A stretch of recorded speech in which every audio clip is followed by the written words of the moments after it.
Hauek izango dira erabiliko ditugun materialak.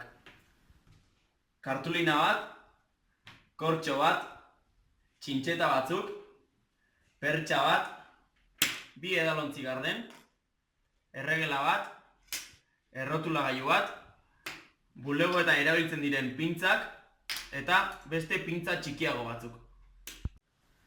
Gure balantza sortzen hasteko, lehenik eta behin pertsa hartuko dugu. Eta pertsarekin batera, pintza txikia alde batean kokatzen hasiko gara. Ondoren, euskarriak kenduko diziogu pintza txiki honi. Euskarri hauek kendutakoan, pintza handia hartuko dugu. Eta hau, txikiaren gainean kokatu. Behin kokatutakoan, edalontzi garden bat hartu, eta bi pintzen artean kokatuko dugu. Pintza handiarekin, hau lotuz. Prozesu hau bi aldiz egin beharko dugu. Pertsaren bi aldeetan alegia.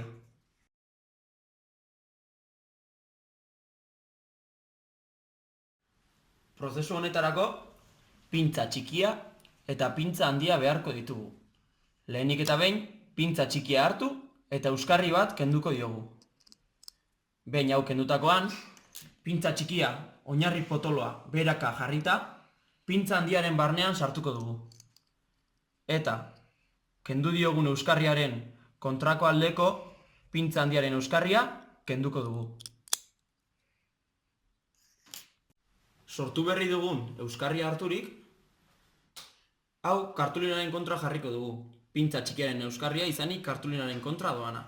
Eta, zelo pixka batekin finkatu egingo dugu.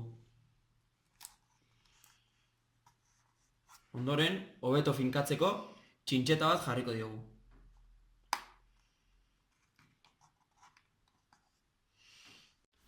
Lehenik eta behin, balantza jartzerakoan, ikusten duzuen moduan, marra bat beharrezkoa da, balantzaren oreka neurtzeko.